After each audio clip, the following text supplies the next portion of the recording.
by me, you, and all mankind together. Hey, and welcome back to another episode of Smart Love here on Between Us Girls with me, your host, Michelle. So today I want to talk a little bit about what we're seeing in everywhere. And what I mean by that is the influx of hatred and abuse towards other humans by humans, okay? And I just want to talk to you guys a little bit about how you can combat it in your own life. You know, there's no way that you can control what someone else does, but you can always control yourself. So we're going to be talking about that, kind of how you can be contributing to the division and divisiveness and not know it.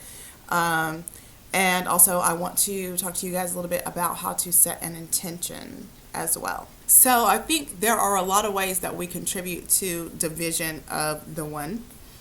And that can be, you know, within our Black community when we are separating ourselves from those who are still living in the hood and we have moved out. Or we want to shame people who don't operate exactly like we do. Oh, that's this. Or, you know, that kind of thing. So, like, you are splitting yourself up from that group right there. Anytime you split yourself from another group, then you are creating division, okay? So, like, we can't also be creating division among ourselves if we are trying to get unity within the entire community.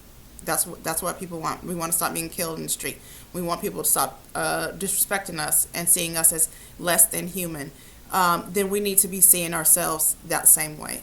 And I know that's probably going to be unpopular, and people are probably going to thumbs down this and tell me whatever. I don't care. Because when I speak, I'm not speaking for just us. I'm speaking for the one. I'm speaking for the whole. Because my job here is for us to elevate and expand as a unit.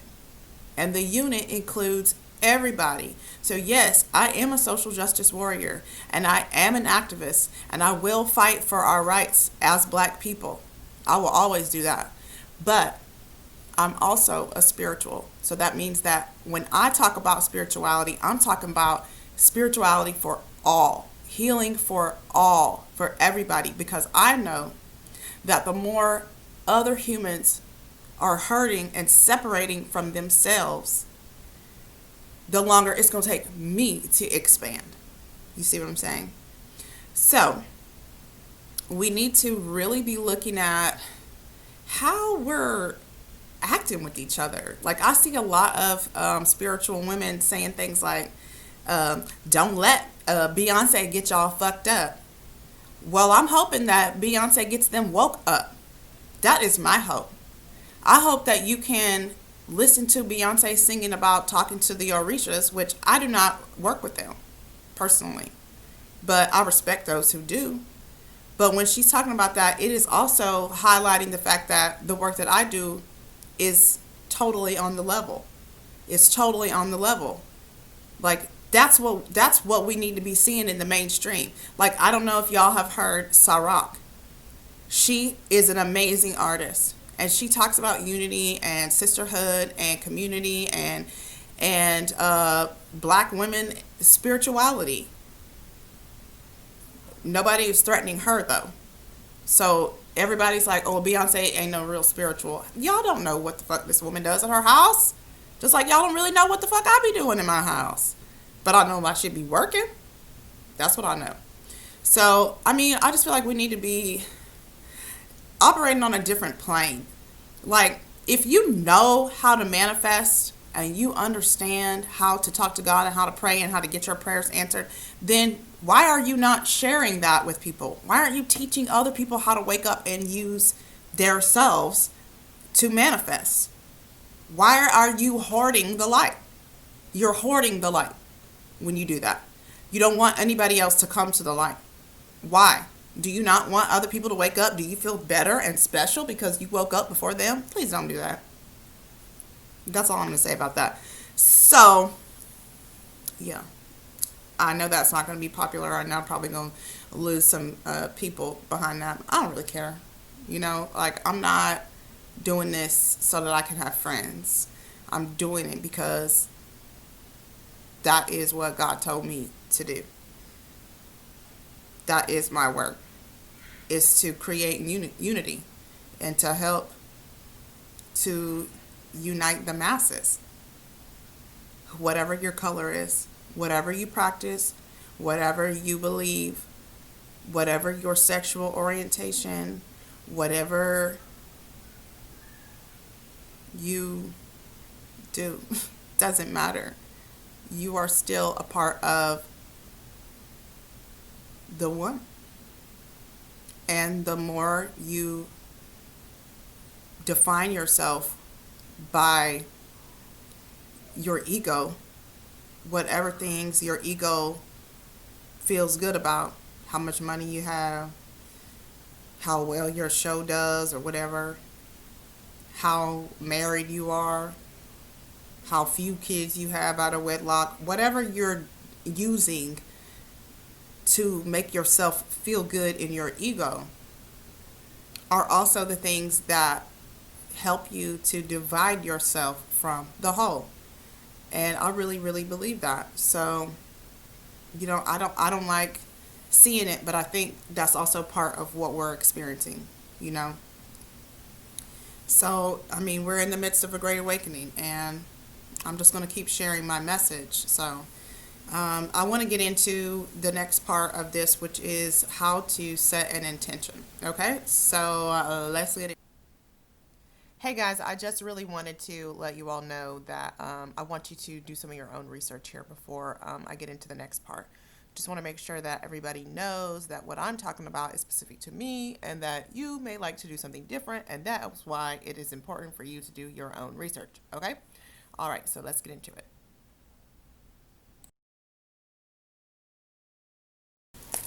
So for me, which I don't really do what everybody else does ever, never have. I like setting my intention at the new moon.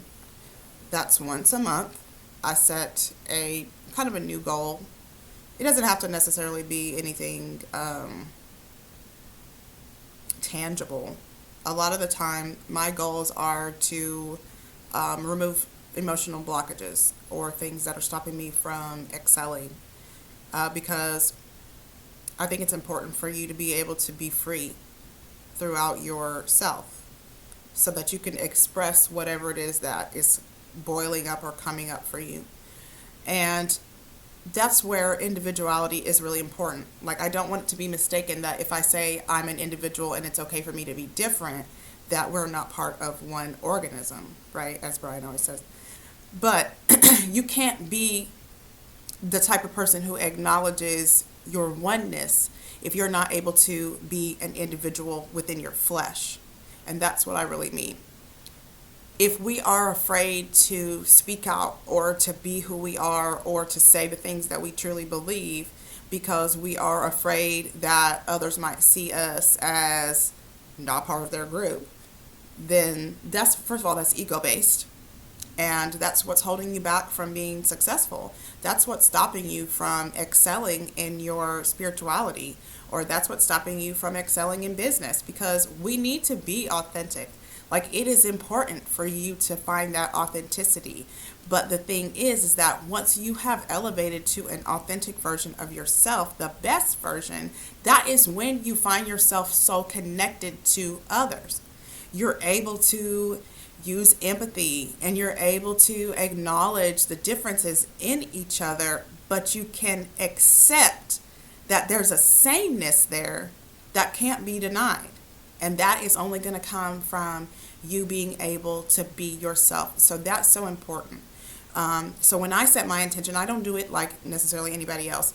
I just get paper and pencil, and I write whatever I want to write for that month. What do I want to see?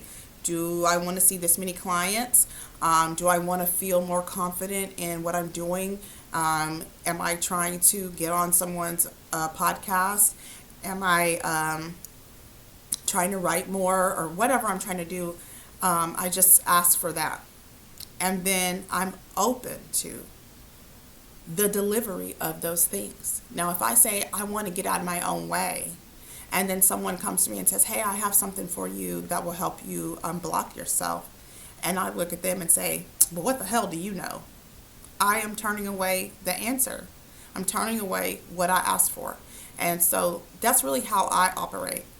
I just ask. I simply petition the universe.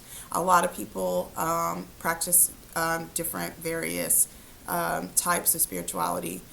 I don't name mine. I don't put any name on it because I want to be able to do the things that feel good to my soul. Because in my opinion, that is where the magic is, in your soul. So for me, anytime I set my intention, I just do what feels good at that moment. Sometimes I do candles. Sometimes I put on music and dance. Sometimes I burn my intention. Other times I don't, but it's still good. It's still right because it's what my soul is telling me to do. Now, if you practice some specific religion or practice, which I mean like voodoo or hoodoo, even like Wicca, if you are a specific type of witch or practitioner, then feel however you need to feel about your rules and your regulations for your sect. I don't have that. So when I set my intention, I just do whatever feels good and I put it out there. And I know it's coming back because I have faith and I believe in my own power. So I hope that you guys learned something today, and I hope that I didn't make too many enemies. And if I did, oh well, click off. I really don't care. I'm not here just to make friends, like I said. So I hope to see y'all next week. And make sure that you are following me on social media at MSCreativeAF, at Between Us Girls Podcast, and that you are visiting the websites www.betweenusgirlspodcast.com, www.mscreativeaf.com to sign up for those newsletters because I'm going to be sending out some thanks, all right? So I will see y'all later, and don't forget, it's time to live. Bye.